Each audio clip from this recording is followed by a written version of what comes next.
네, 할렐루야. 네, 하나의 은혜가 또 오늘 3부 또 예배 특히 이제 특강에 또 임할 줄로 믿습니다. 우리 한번 서로 인사할까요? 옆에 분 바라보면서 우리 사랑하고 축복합니다. 우리 인사하겠습니다. 네, 사랑하고 축복합니다. 사랑하고 축복합니다. 네, 오늘 또 우리 청년들 뿐만 아니라 또 창조에 대해서 또 관심 있으신 또 우리 성도님들도 참여해 주셨는데 또 오늘 이 시간을 통해서 또 귀한 또 은혜와 또 해답을 얻는 시간이 될 수 있으면 좋겠습니다. 네, 강사분을 소개해드리겠습니다. 이제 예스티칭 연구소 이제 소장으로 섬기고 계신 우리 노희성 소장님 나오실 때 우리 큰 박수로 또 환영해 주시면 감사하겠습니다. 네, 나오시겠습니다.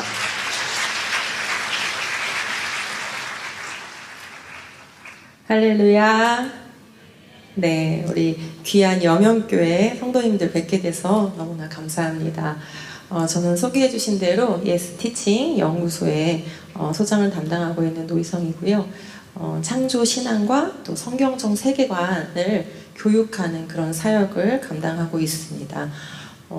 이제 이런 일에 관심을 갖게 된 배경은 제가 이제 지구과학 교사를 했었는데 지구과학 교육을 전공을 하는 과정 가운데 진화론적인 내용들을 너무 많이 배우게 됐고 그리고 이걸 평생 아이들에게 가르쳐야 된다고 생각하니까 이 문제를 깊이 고민하게 됐어요. 그래서 그때부터 해서 지금까지 하나님이 이 사역으로 부르심이 있어서 이렇게 창조신앙 전하는 일, 또 창조신앙은 성경적 세계관의 출발점이에요. 그래서 뗄래야 뗄 수가 없는 관계거든요. 그래서 이런 큰 이제 틀 안에서 교회들의 우리 아이들 그리고 청소년들 그리고 이렇게 성인들 대상으로 하는 교육 프로그램들을 진행하고 있습니다.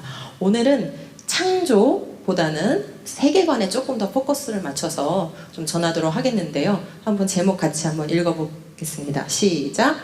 창조를 버린 사람들. 네, 창조를 믿고 계십니까? 네, 창조를 믿고 계시니까 아마 이 자리에 계실 겁니다. 그런데 우리가 창조를 믿는 것과 창조의 관점으로 세상을 바라보고 해석하는 건 조금 다릅니다. 예, 우리가 믿음은 은혜로 얻기 때문에 예수님이 십자가에 달리신 걸 보지 않았어도 믿고 부활하신 걸 보지 않았어도 믿어요. 마찬가지로 창조하신 걸 보지 않았어도 우린 믿습니다. 이 믿음은 은혜로 얻었습니다.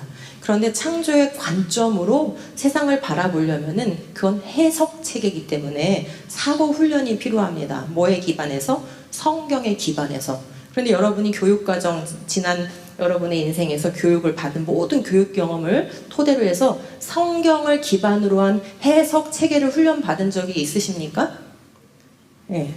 여명교회는 제자 훈련을 하는 교회니까 아마 그런 훈련들을 어느 정도는 받고 계실 거예요. 그러나 우리가 교육받는 일반 세상 교육에서는 그런 훈련을 전혀 받지 않죠. 그렇기 때문에 세상을 해석하는 체계를 우리가 잘 정돈하지 못하고 있는 경우가 많습니다. 그래서 오늘 저와 함께 창조부터 시작해가지고 이 문제가 창조에서 떠나게 됐을 때 인류가 어떤 해석 체계를 갖춰오는가, 그리고 현실, 우리가 보는 지금 살고 있는 이 현실에서 그게 어떤 현상으로 나타나는가, 이런 것들을 한번 살펴보도록 하겠습니다. 자, 지금 여기 보시면 좀 됐어요. 인피니티 워라는 영화 보신 적 있으시죠? 예, 그때만 해도 이 장면이 굉장히 충격적이었어요. 그 재앙의 날이 다가온 거예요. 지구 재앙의 날이 다가왔을 때 그 묘사가 어땠냐면은 인구의 한 절반 정도가 없어지죠. 근데 어떻게 없어졌냐면 바로 지금 보시는 것처럼 이렇게 먼지가 돼서 날아가는 그 CG가 처음으로 등장했어요. 이게 너무나 쇼킹한 CG였던 거죠. 근데 이 모습이 딱 나왔을 때 놀랍긴 했지만 혐오스러웠습니까, 여러분? 어떠세요? 이거 보면서 놀라긴 하셨을 건데 혐오스럽다라고 생각하시지는 않았을 가능성이 있으세요. 만약에 혐오스럽다라고 생각했으면은 이러한 CG나 이러한 드라마나 이런 영화가 유행하지 않았을 거예요. 근데 그 이후에도 보면은 우리의 드라마나 영화 가운데 어떤 장면들이 많이 나오냐면 이제 사람이 죽으면은 유골을 가루를 내서 우리는 이제 장례를 치르는데 그게 아니라 산과 강이나 바다 같은 데 가가지고 그냥 뿌려버리는 거. 이걸 무슨 장례라고 하냐면 산분장이라고 해요. 산분장. 근데 벌써 우리나라 사람들의 22% 정도가 산분장을 선호한다고 합니다. 이렇게 됐어요. 자, 이게 그냥 아무런 우리 세계관하고 관련이 없을까요? 있습니다. 이게 인간이 마치 물질에서 와서 물질로 돌아가는 존재인 것처럼 배우기 때문에 물질밖에 없는 존재라고 생각하기 때문에 물질로 그냥 사라지고 마는 이런 장면들이 훨씬 친숙하게 또는 재미있게, 그리고 뭔가 좀 그럴싸하게 느껴지는 것이죠. 그럼 제가 질문 한번 던져보겠습니다. 물질만 있으면 사람이 만들어질까요? 여러분이 이제 대답을 하셔야 되는 거예요. 물질만 있으면 사람이 만들어질까요? 사람의 몸 말하는 겁니다. 우리 몸과 영과 혼이 있는데 그 중에 몸이 물질만 있으면 만들어질까요? 아니라고 네, 확실히 말씀하셨는데 근데 우리 아이들은 그렇게 배우고 있는데요. 그죠? 예. 물질만 있으면 몸이 안 만들어집니다. 왜냐하면 지금 보시는 것처럼 재료들은 굉장히 흔합니다. 생명체를 이루는 재료는 우리가 주변에 늘 있는 것들이에요. 탄소, 질소, 산소, 수소 이런 것들 그죠? 다 있습니다. 그런데 이 재료만 있다고 해서 생명체를 구성하는 분자가 되는 게 아니라 생명체를 구성하려면 적어도 아미노산이라는 분자가 만들어져야 돼요. 그리고 이 아미노산이 다시 한번 결합이 돼야 되는데 단백질 분자를 만들어야 됩니다. 그래서 우리 몸에서 물을 쫙 빼면은 나머지 부분의 70% 정도가 단백질이에요. 그러니까 몸의 구성 물질의 대부분이 단백질인 거죠. 이 단백질이 또 종류가 많아요. 우리 인간 같은 경우에는 한 10만 가지 정도 되는 걸로 알려져 있어요. 아직도 그 종류와 구조를 다 파악하지 못하고 있습니다. 자, 그러면 이 단백질들이 쉽게 만들어지느냐? 일반적인 상황에서는 안 만들어집니다. 이런 흔한 재료가 있지만 이 흔한 재료가 아미노산이라는 유기물을 만드는 데에는 너무나 복잡하고 에너지가 필요해요. 강한 에너지가 필요해요. 그 다음에 여기서 단백질로 중합할 때는 더 복잡하고 또 많은 에너지가 필요합니다. 그래서 일반적인 연못이나 바다나 이런 곳에 단백질이 스스로 자연적인 과정에 의해서 만들어지지 않고 오직 어디에서만 이 반응이 일어날까요? 빠르게 착착착착 단백질이 만드는 반응이 착착 이루어지는 곳이 있어요. 유일하게. 어딜까요? 바로 세포입니다. 세포 안에서만 이 반응이 착착착착 빠르게 진행이 됩니다. 자, 그러면 세포가 복잡한데 이게 뭐 하는 곳이냐라고 했을 때 한마디로 하면은 수많은 단백질들을 만드는 곳이구나 이렇게 우리가 정의를 내려볼 수 있겠어요? 자, 그러면 세포 안에 정보가 있다는 거 아시죠? DNA. 이 DNA는 그럼 뭐 하는 정보겠어요? 그 수많은 단백질들을 만들어내는 정보가 들어있는 거예요. 물론 그 외에도 다양한 정보들이 들어있죠. 자, 이 수많은 정보들이 작동을 해서 그리고 마치 단백질을 만드는 공장과 같이 그런 제조하는 그런 기관들을 세포 안에 갖고 있고 그 제조 기관들을 통해서 10만 가지 이상의 단백질을 만들어내는 거예요. 여러분 과자 10만 가지 만드는 공장 들어보셨어요? 자동차 10만 가지 만드는 공장 들어보셨어요? 그쵸? 보이지도 않는 세포 하나인데 그 세포 하나에서 10만 가지 제품을 만들어내는 거예요. 이렇게 비유하면 좀 그 복잡성이 이해가 좀 되실까요? 네. 이 한 개만 봐도 이렇게 대단한 일인 거죠. 그런데 이 세포가 우리 몸에는 각각의 조직과 기관을 만들어내요. 자, 그러면 엄마 아빠한테 받은 그 세포, 단 하나의 세포에서 우리가 시작하죠. 그럼 그 들어있는 정보는 똑같아요. 23쌍의 염색체 똑같습니다. 근데 이 세포들이 세포 분열을 해가지고 수많은 세포들을 이루고 그것들이 심장을 만들고 간을 만들고 여러 가지 조직과 기관들을 만드는 거예요. 그래서 각 조직과 기관에 따라서 이 세포들이 모양, 크기, 수명이 다릅니다. 그리고 역할이 달라져요. 어떻게 그 일들이 그렇게 이루어지는지 우리는 아직 다 알지 못합니다. 너무 복잡한 체계인 거죠. 근데 그것만이 아닙니다. 이렇게 해서 우리 몸은 근육계, 골격계, 신경계, 혈관계, 면역계 이렇게 계를 이루어요. 그러니까 각 조직도 지금 복잡하고 들어가면 세포도 복잡한데 세포, 조직, 기관 해가지고 그것이 하나의 시스템을 만듭니다. 근데 시스템이 하나가 아니에요. 근육 시스템, 골격 시스템, 면역 시스템, 순환 시스템 이렇게 시스템이 여러 가지인 거예요. 한번 제가 노트북으로 한번 예를 들어볼게요. 여기에 이제 노트북을 갖고 있는데 작동을 하려면은 CPU가 있어야 돼요. 중앙 정보 처리 장치가 있어야 됩니다. 그 다음에 램도 있어야 돼요. 그 다음에 이렇게 화면을 표현하려니까 그래픽도 있어야 돼요. 그죠? 그 다음에 사운드 카드도 있어야 돼요. 그럼 그래픽 카드, 사운드 카드, 램, 중앙 처리 장치 등등 이 각각이 완벽한 제품이라고 한번 해보겠습니다. 완벽해요. 그것도 신기한 거죠. 근데 그거를 갖다 한 데다가 딱 갖다 놓고 작동을 시키니까 이 작동이 서로 호환이 돼가지고 되는 거예요. 어때요? 뭐 없이는 안 될 것 같습니까? 설계 없이는 안 될 것 같죠? 저절로 그게 될 것 같다? 굉장히 큰 믿음이 필요하다는 것을 알 수 있어요. 키보드 하나 만드는 것, CPU 하나 만드는 것도 설계가 필요한데 그 각각의 것들이 한데 모아서 협력을 이루고 연합이 돼서 하나의 생명 시스템을 이룬다. 이거는 굉장히 복잡한 거라는 것을 알 수 있습니다. 자, 그럼 지금까지 말씀드린 걸 요점을 정리해보면 물질만 있다고 해서 생명체가 안 된다. 왜냐하면 그걸 이루고 있는 물질들이 너무나 복잡하다. 근데 그 물질들이 어디서 만들어진다? 세포 안에서 만들어진다. 그래서 복잡한 물질을 만들어내는 이 세포의 시스템은 더 복잡하다. 근데 이 세포들이 조직과 기관들을 만들고 시스템을 만들고 그것이 하나의 연합해가지고 생명체라는 것을 만든다. 이런 유기적인 조직을 만든다라는 겁니다. 거기에는 그 모든 것들을 이루어내는 정보가 필요합니다. 정보. 그래서 물질만으로는 안 되고 반드시 아주 정교하고 복잡한 정보가 있어야지만 그 물질들이 그렇게 반응하고 세포가 그렇게 작동을 하는 것입니다. 자, 그럼 정보는 뭐의 산물인가요, 여러분? 가만히 계시면 안 됩니다. 이 시간은 가만히 계시면 졸려온 시간이에요. 자, 정보는 뭐의 산물입니까? 자연과정의 산물입니까? 어떠세요? 그건 아닌지 아시겠죠? 예, 정보는 자연과정의 산물이 아닙니다. 지적인 산물입니다. 그래서 정보가 만들어지려면 반드시 뭐가 있어야 될까요? 지성이 있어야 돼요. 아, 그럼 이제 답이 나왔네요. 생명체가 존재하죠? 이 우주에. 그러면 생명체가 있다는 것은 결국 뭐가 있다는 겁니까? 정보가 있다는 거고, 정보가 있다는 것은 정보를 만든 지성적인 존재가 필요하다라는 것은 우리가 누구나 다 도달할 수 있는 답입니다. 자, 그 다음에 한번 다음으로 질문 넘어가 보겠습니다. 지구, 달, 태양, 은하 이런 거대한 물질 시스템 이런 것들은 물질만 있으면 될까요? 어떨까요? 물질만 있으면 태양계, 은하계 이런 거 만들어질 수 있을까요? 그거 좀 생명보다는 간단한 것 같은데? 그냥 물질들 많이 뭉쳐놓으면 될 것 같은데? 라는 생각이 들죠? 어떠세요? 뭐 아니니까 지금 질문하는 것 같다는 생각 하시죠? 예. 우리가 이것도 단순하지가 않습니다. 왜냐하면 그냥 흙이 많이 모이고 수소가스가 많이 모이면 행성이나 별이 될 것 같지만 그 많이 모이게 하는 것 자체가 어려운 일이에요. 어떻게 해야 많이 모이죠? 네, 우리가 우주에서 관찰할 수 있는 건 규칙성입니다. 규칙성은 다른 말로 질서죠. 그죠? 그건 다른 말로 법칙입니다. 자, 중력 우리가 관찰할 수 있어요. 그죠? 중력이 없으면 흙이 모여 있을 수 있을까요? 수소가스가 그렇게 큰 덩어리로 모여 있을 수 있을까요? 그게 안 되는 거예요. 그럼 이제 법칙이 필요합니다. 또 행성들이 있는데 우리가 내일 아침에 행성이 부딪힐 거라는 걱정 안 하면서 자지 않잖아요. 그건 질서 있게 조화 있게 이 운동들이 이루어지고 있기 때문인데 알아보니까 케플러 법칙이라는 것에 의해서 행성들이 궤도를 조화롭게 이루면서 돌고 있어요.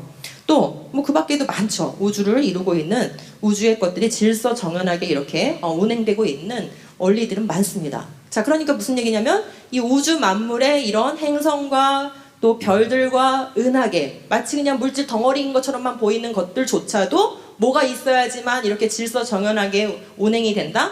법칙이 존재해야 돼요. 법칙. 자, 그럼 법칙은 어떻게 만들어집니까? 법칙도 자연과정에 의해서 만들어지는 건 아니죠. 그죠? 법은 로예요. 민법, 형법 할 때 그 로하고 똑같습니다. 그럼 중력의 법칙 할 때 그 법도 로예요. 그러면 이 법은 어디서 왔을까요? 우리가 교통법을 지켜야 되는데 교통법은 누가 만들었습니까? 이것도 역시 지성이 필요합니다. 그리고 하나 더 들어가서 인격이 필요합니다. 선을 추구하지 않는데 법을 만들 수는 없는 거예요. 맞죠? 양심과 도덕이 필요하기 때문에 법을 만드는 겁니다. 자, 그러니까 지성과 인격이 있는 분이 법을 만들었다라는 건 우리 다 동의할 수 있는 거예요. 자, 그러니까 이 우주 만물의 이 물질 세계도 지성과 인격을 필요로 한다라는 것을 알 수 있어요. 자, 그럼 우주 만물을 보면 우리가 뭘 봐요? 질서와 규칙성을 봅니다. 또 정교함과 복잡성을 봅니다. 아름다움과 다양성이 있습니다. 그죠? 그것들을 볼 때 우리는 뭘 볼 수 있어요? 아, 그것들을 만든 지혜와 능력 있는 분이 필요하구나 라는 것을 알 수 있습니다.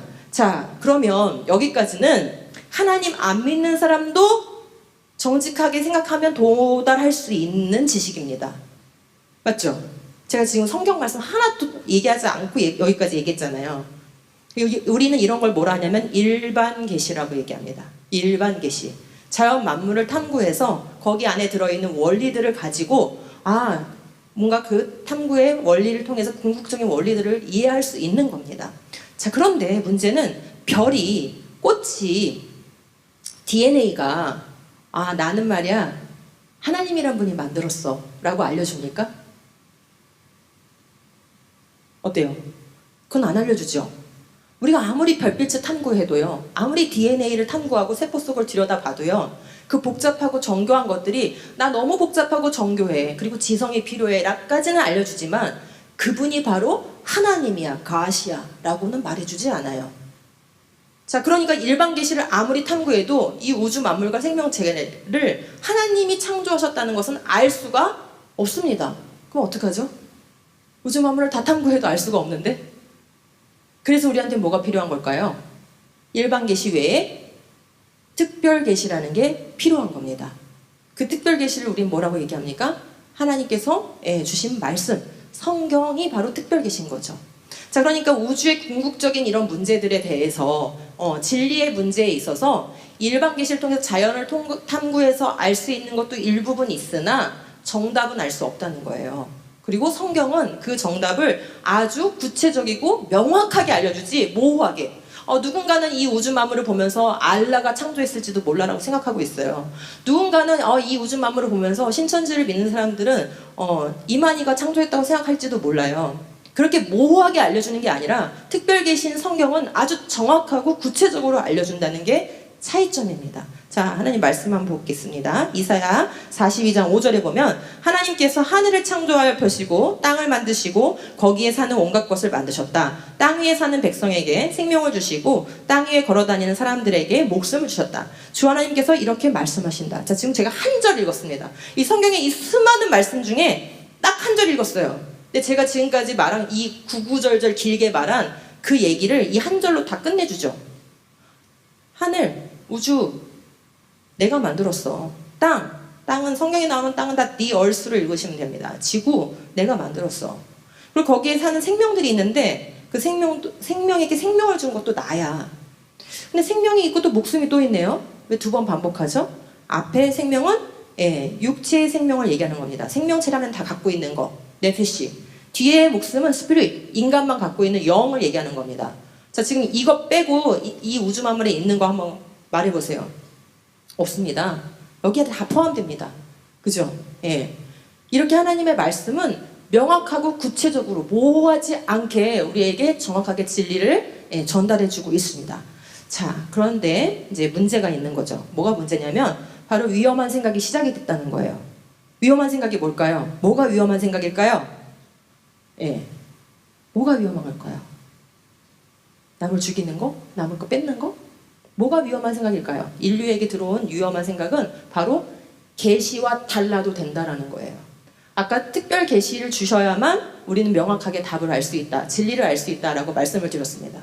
근데 인간이 이 계시, 하나님이 주신 계시의 말씀과 다른 생각이 가능하다라는 걸 받아들이는 거, 이게 위험한 생각입니다. 자, 위험한 생각이 들어와서 머물면 어떻게 될까요? 위험한 행동으로 이어지게 됩니다. 위험한 생각으로만 있을 때는 범죄로 나타나진 않아요. 그런데 이 위험한 생각에 머물러 있을 때는 반드시 그것이 위험한 행동으로 나타나게 됩니다. 그게 나타난 게 바로 첫 번째 범죄인 거죠. 자, 그 다음에 이제 시간이 흘렀습니다. 창세기를 딱 지나고 나면 뭐가 나옵니까? 출애굽기가 나와요. 벌써 시간은 수천 년이 흘렀어요. 아담 때부터 해서 이때는 모세 시대입니다. 출애굽기로 오면 배경은 어디죠? 이집트예요. 자, 이 수천 년의 시간이 흐르는 동안 이미 계시를 떠난 사람들은 전부 다 어떻게 됐을까요?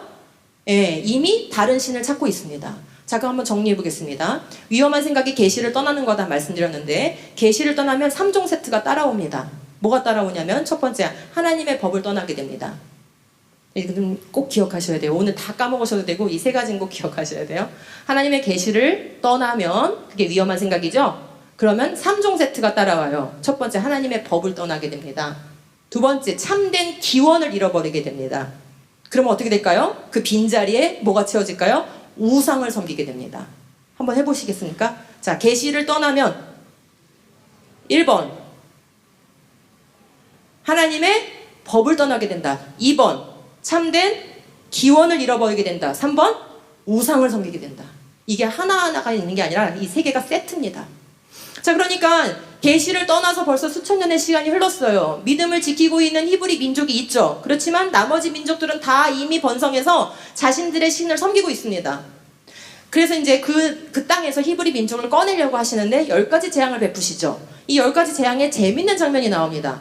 10가지 재앙 중에 애굽의 술사가 따라하지 못하는 게 어디부터인지 혹시 기억이 나세요? 여기부터 따라하지 못해요. 뭐였을까요? 나일강 피로 번하게 하는 거 따라했죠. 개구리가 막 몰려오게 하는 거 따라했죠. 그런데 먼지 티끌을 탁 쳐가지고 그걸 2로 바꾸는 데서부터, 즉 세 번째 재앙에서부터는 따라오지 못합니다.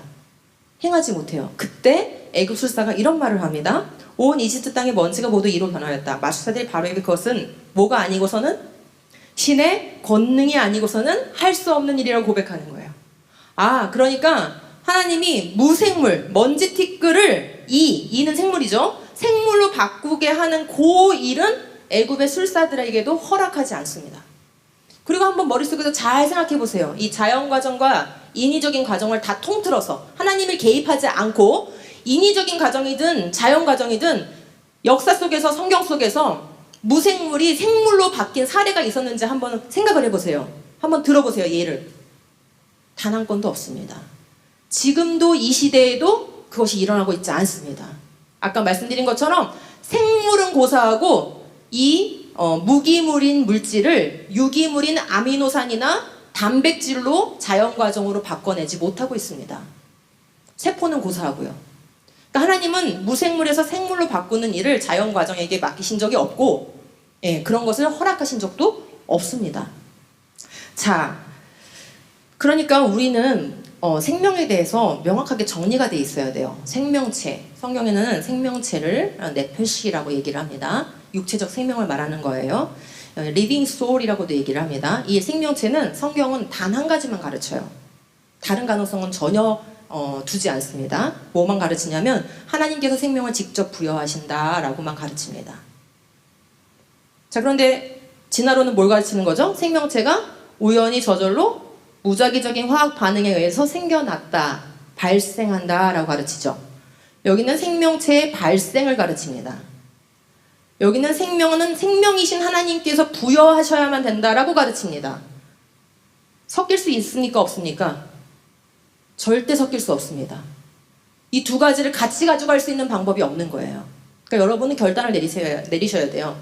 생명은 생명이신 하나님께로부터만 온다라고 믿고 알고 그렇게 살던지, 아니면 생명은 어딘가에서 생겨날 수도 있어. 저 외계 어딘가 다른 행성에서도 생겨날 수도 있어. 수십억 년 전 어디 지구 어디에서도 생겨날 수도 있어.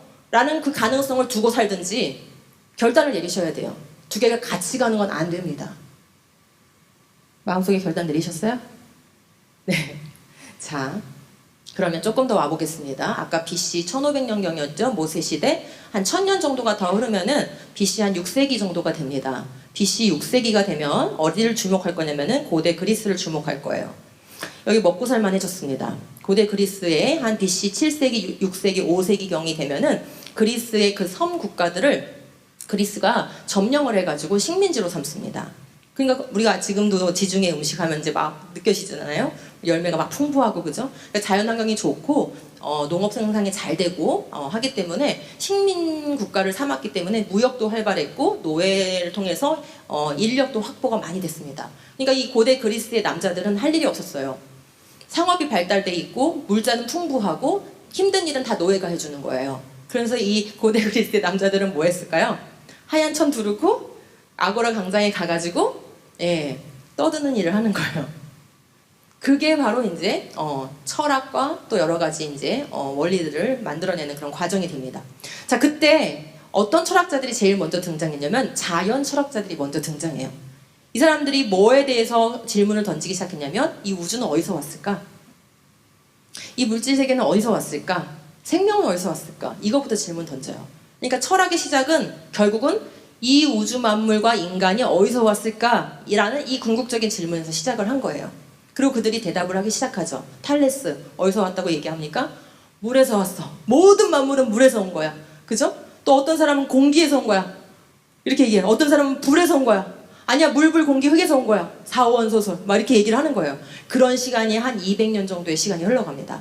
그런데요, 종합해보면 뭐 옛날에 과학도 없을 때 대학 우스운 소리 했네, 이렇게 생각하시면 곤란합니다. 이게 굉장히 중요한 부분이에요. 철학이 시작을 했는데 인류가 우리가 어디서 왔는지 그 궁극적인 질문을 학문적으로 던지기 시작했는데 그거에 대한 답이 물이든 불이든 공기든 흙이든 간에 전부 다 뭡니까? 물질이죠, 물질. 아, 우린 말이지 어떤 물질로부터 왔어. 그리고 그 물질들이 변화해서 이 우주와 또 우리가 살고 있는 이 지구와 생명체를 만들어낸 거야.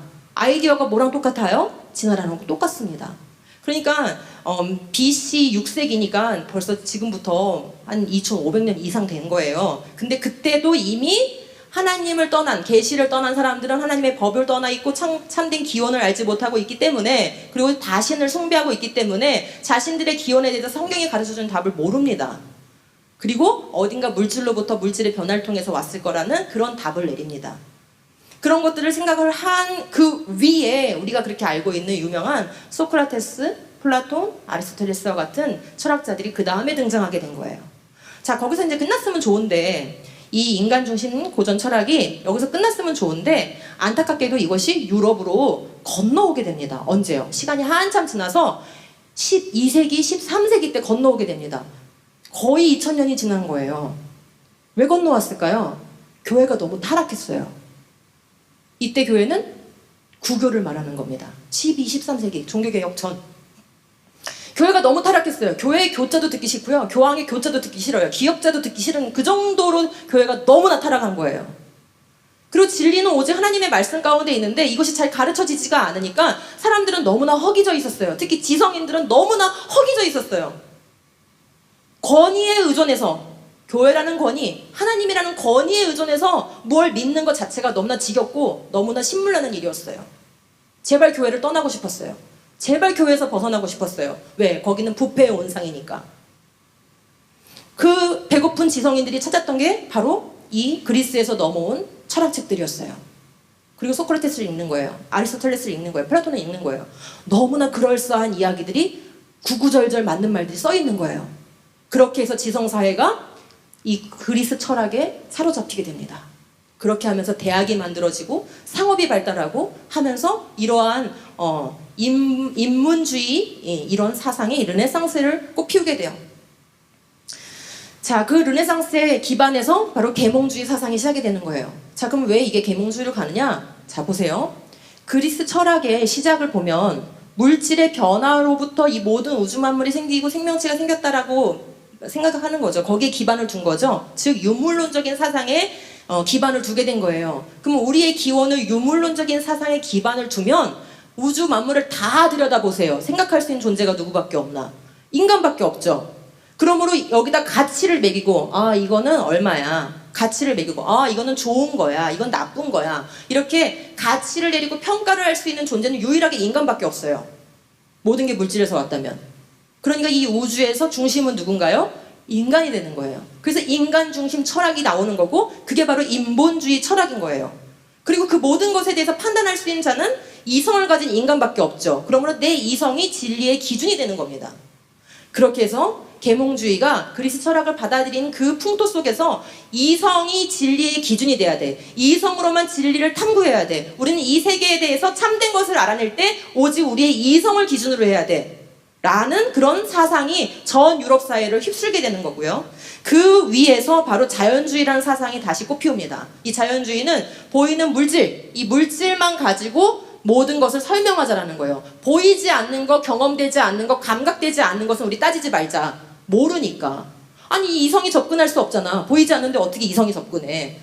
이성으로 접근할 수 있는 보이는 것만 우리 가지고 생각해보자. 라는 게 바로 자연주의예요. 자, 그럼 이 자연주의 하에서 질문을 던지겠죠. 인간은 어디서 왔을까? 이 우주는 어디서 왔을까? 지구는 어디서 왔을까? 그럼 어떻게 해야 돼요? 보이는 물질 세계 가지고 설명해야 돼요. 그러니까 뭐가 나온 거예요? 거기에서 진화론이 나온 거예요. 이 진화론 과학자들이 그냥 갑자기 나온 게 아니고 이러한 시대적인 흐름 속에서 나온 겁니다. 그리고 그 사상이 이어져서 지금 21세기까지 이른 거고, 우리는 바로 여기 유발 하라리 같은 진화론을 대표하는 이런 사람들이 살고 목소리를 내는 이 시대에 지금 여기 우리가 살고 있는 거예요. 자, 이 얘기를 쭉 아주 역사의 큰 흐름을 제가 말씀드렸거든요. 자, 그럼 이 이야기를 쭉 듣다 보면 사실 세상이 진작 망했어야 될 것 같은 생각이 들어요. 그죠? 근데 아직 안 망하고 그래도 좀 살만하잖아요. 그 이유는 뭐냐면 바로 이때 하나님이 종교개혁을 일으키셨기 때문이에요. 성경을 떠나고 싶었던 그 시대에 르네상스의 운동을 일으키고 계몽주의를 꽃피운 사람들이 있었지만 아니, 진리는 성경이야. 우리가 성경의 가르침에 충실하지 않았기 때문에 교회가 부패한 거야 하면서 교회로 하여금 성경으로 돌아가게 하는 운동을 펼치게 된 사람들이 바로 종교개혁을 일으켰죠. 그래서 오직 성경, 오직 예수, 오직 믿음, 그죠? 종교개혁을 통해서 다시 세상이 성경을 기반으로 한 사상들이 나오기 시작하고 그러한 정치 철학들이 나오기 시작하고 이렇게 된 겁니다. 해서 그런 나라들이 선교를 주도하게 되면서 영국과 미국을 통해서 이제 선교가 전 세계적으로 이루어지게 됐고 그 끝에 우리나라에도 한 100년 전쯤에 복음이 들어오게 된 거예요. 자, 그러니까 지금 인류의 역사를 쭉 이렇게 살펴보면은 우리는 뭘 알 수 있냐? 인류의 역사의 영적 전쟁의 본질은 인간이 중심이냐 아니면 성경이 가르치는 대로가 사실이냐 이것이 싸우고 있는 것이라는 것을 알 수 있어요. 인본주의 철학과 성경에 근거한 믿음이 충돌하고 있고 그것이 싸우고 있는 게 바로 영적 전쟁의 본질이다. 즉 세계관 전쟁의 본질이다 라는 것을 알 수 있습니다. 조금 더 들어가 보겠습니다. 시간을 많이 땡겨올게요. 18세기. 자, 그런 철학을 이제 강력하게 펼친 사람 중에 한 사람이 바로 휴미예요. 영국 사람인데요. 이 사람의 이제 철학을 다 얘기할 수는 없고 여기 보면은 휴은 진리를 이성의 자연적 결과라고 한다. 아, 진리가 이성의 자연적 결과. 하나님이 알려주셔야 된다. 이런 거 아닙니다. 그죠? 진리는 경험의 한계 바깥에 있는 존재와 관계에 있는 것이 아니라 감각 경험을 통해 주어지는 존재와 관련이 있다. 우리가 감각적으로 경험할 수 있는 것만 알아낼 수 있고 그 안에서만 진리를 탐구할 수 있다라고 얘기를 하는 거니까 전형적인 바로 자연주의 철학을 만들어낸 사람인 거죠. 그리고 이 사람의 생각을 그 다음 철학자들이 아주 받아들입니다. 흡수해가지고 우리가 알고 있는 그 유명한 철학자들이 나옵니다. 칸트, 헤겔 이런 사람들이 계몽주의를 꽃피운 계몽주의 철학자들인 거예요. 이런 사람들은 다 기본적으로 동의합니다. 인간의 이성이 탐구할 수 있는 것 그리고 우리의 경험이 탐구할 수 있는 것만 알 수 있다고 얘기하고 그 경험 바깥에 있는 건 알 수 없다라고 얘기를 하는 그런 사람들입니다. 자, 그래서 칸트의 생각을 한번 조금 적용을 해볼게요. 이성으로 확인되는 것만 알 수 있어. 경험으로 확인되는 것만 알 수 있어. 그럼 이성으로 확인되지 않는 건 알 수 없어잖아요. 여기다 질문을 던져보세요. 그럼 하나님은? 그럼 답이 뭘로 나오겠어요? 이 사람의 철학에 의하면 알 수 없어가 나오겠죠. 이성이나 경험으로 우리가 확인할 수 이렇게 하나님이야 이렇게 보일 수 없잖아요. 그러니까 그럼 하나님은 알 수가 없어가 되니까 그 대답을 하긴 너무 힘든 거예요. 그러니까 칸트가 가만히 생각해 보니까 도덕은 필요해. 인간 사회를 보니까 도덕은 있어야 돼. 하나님을 제거하고 나면 도덕이 없어질 것 같아. 그래서 도덕을 위해서라도 하나님은 계셔야 된다라는 아주 좀 어정쩡한 이런 이제 철학을 하지만 굉장히 방대하고 굉장히 정교한 철학을 만들었습니다. 이 칸트에 이어서 한 발짝만 더 나가면 이제 굉장히 심각하게 위험해집니다. 지금도 위험하죠. 그죠? 근데 한 발짝만 더 나가면 헤겔은 어떻게 되냐면 모든 게 다 관념에 의해서 만들어지는 거예요. 그러면 하나님도 관념에 의해서 만들어지는 거죠. 그럼 가상적인 하나님이 돼요. 자, 그러면 알 수 없는 하나님에서 이제 뭘로 넘어온 겁니까? 관념의 하나님으로 넘어왔어요. 자, 그럼 가상적인 하나님이 어떤 말을 할 수 있을까요? 가상적인 존재인데 어떻게 말을 해? 그죠? 그러니까 성경이 뭐가 될까요? 하나님이 직접 말씀하신 계시가 아니라 가상적인 이야기가 되겠죠. 맞아요? 그리고 딱 열면은 제일 먼저 뭐가 나와요? 아니, 이 가상적인 이야기의 첫 번째가 바로 창조야. 이 모든 걸 다 가상적인 이야기니까 다 사실이 아닌 거예요. 이 사람들한테는. 근데 그 중에서도 제일 안 믿어지는 게 창조야.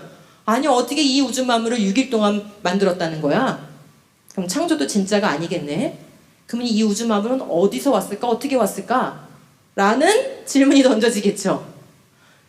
거기에 대해서 반응하기 시작한 게 바로 과학자들일 거예요.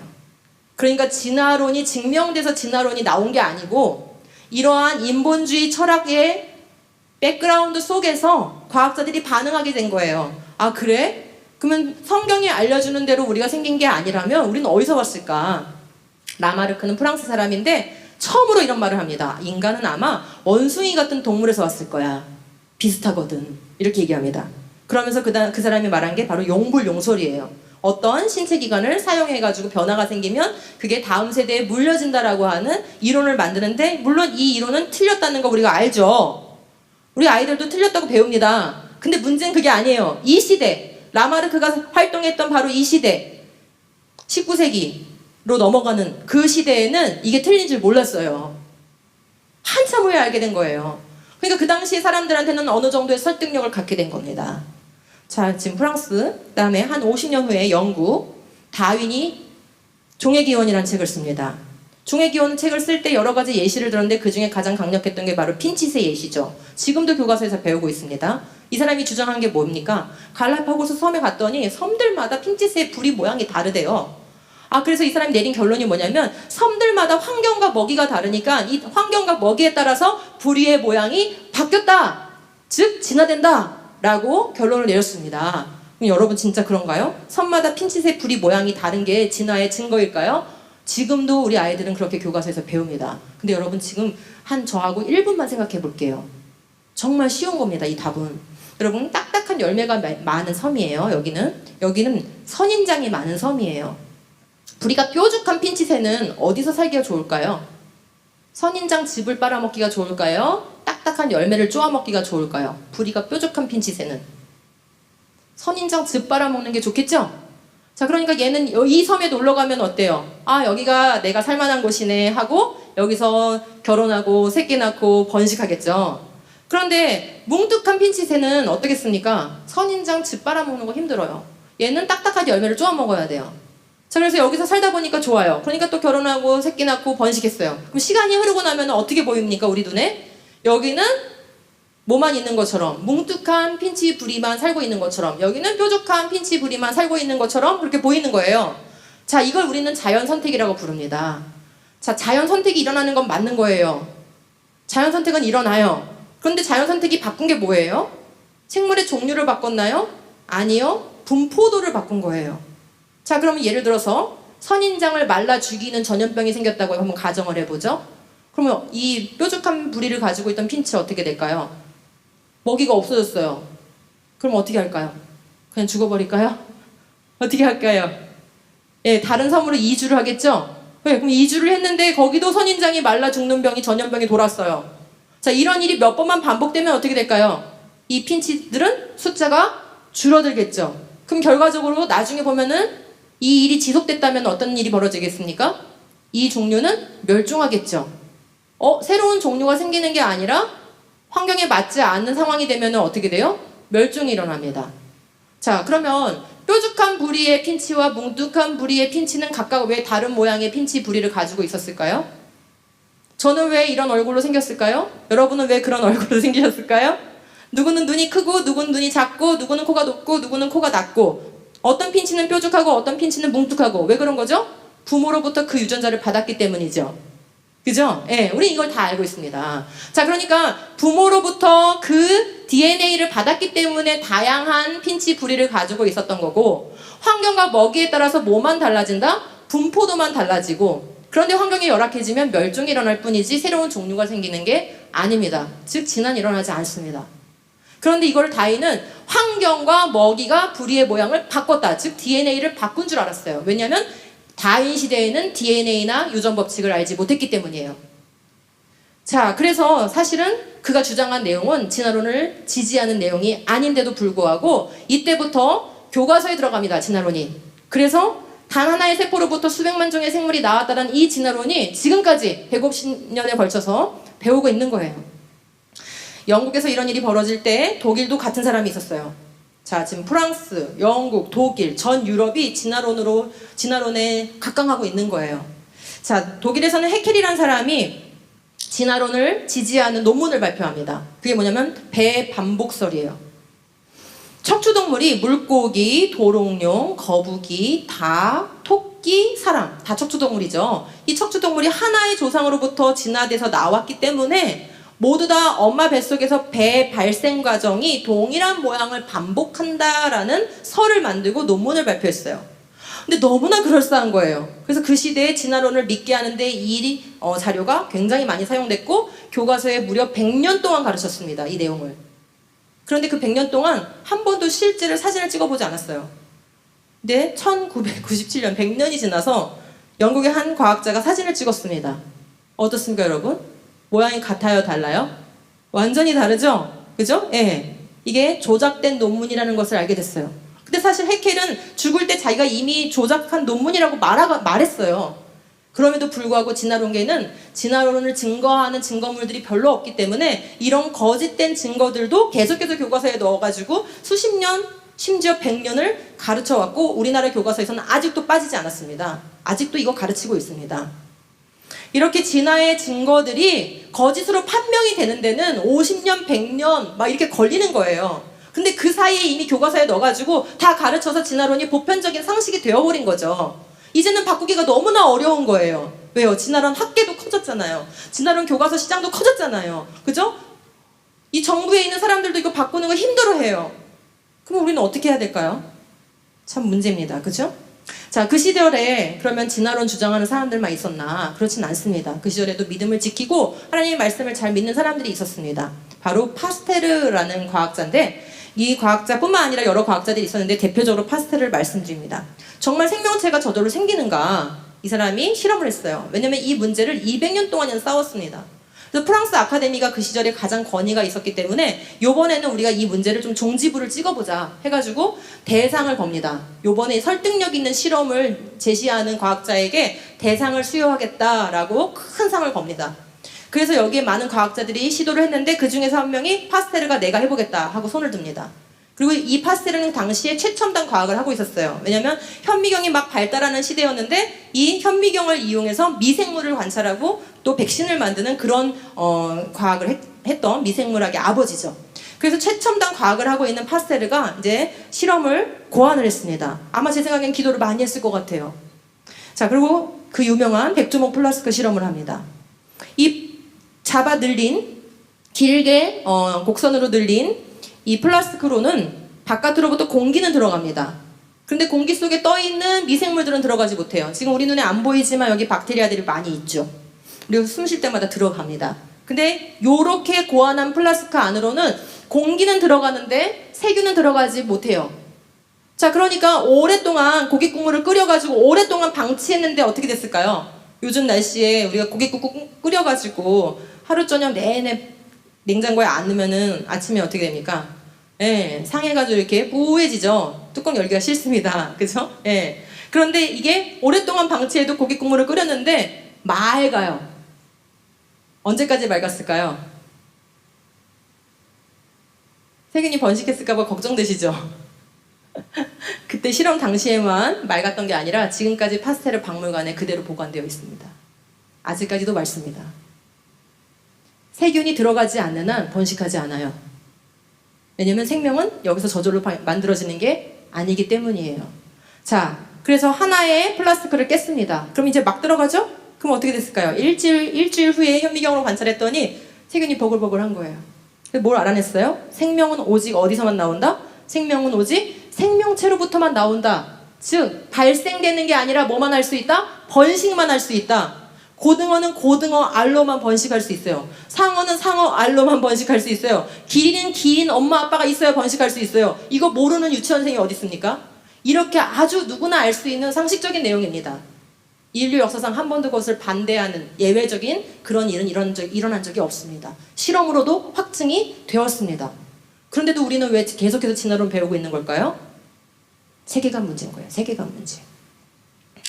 자, 아직 이제 20세기 초반입니다. 지금 시간 쭉 거슬러 왔죠? 지금 20세기 초반까지 왔어요. 진화론 교과서 들어가서 다 보편화됐어요. 사람들이 대부분 진화론 믿고 있는 상황인 거예요. 유럽 사회입니다. 어떤 일이 이때 각광을 받았냐면 개 족보 만들기가 각광을 받았어요. 요즘 관심 있으신 분들 계신가요? 우리 집 개 족보? 이 당시에 영국이 그랬어요. 유럽이 그랬어요. 그래가지고 내가 좋아하는 개의 순종 만들고 그 순종의 족보를 만들고 이렇게. 자, 그러면 순종을 만들려면 어떻게 해야 되나요? 자, 제가 달마시안을 좋아한다고 한번 가정을 해보겠습니다. 그럼 이 개하고 이 개 점박이가 많은 거를 골라서 교배해야 되겠죠? 자, 낳았어요. 새끼들 낳았어요. 점 많은 거 골라가지고 교배를 해야 되겠죠? 자, 또 낳았어요. 자, 이 중에 얘가 마음에 들어 하고 이렇게 교배를 하는 거죠? 자, 그러면 이런 식으로 하면은 어떤 일이 벌어지는지 한번 생각해 보시죠. 할아버지 수컷하고 손녀 암컷 또는 형제간에 교배를 시켜야 됩니다. 순종을 만들려면 반드시 근친 교배를 해야 돼요. 다른 데서 가져오면 유전자가 달라지기 때문에 이 점박이 있는 이 유전자, 이 가계의 혈통에서 교배를 시켜야 되는 겁니다. 근친 교배, 그죠?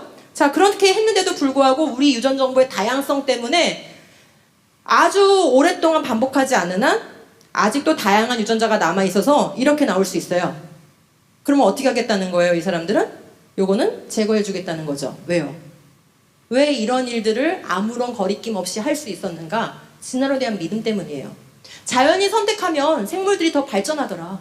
자연이 선택해가지고 오랜 시간이 지나니까 생물들이 더 복잡해지고 발전하는 생물들이 다양해지더라. 이런 믿음을 갖게 된 거예요.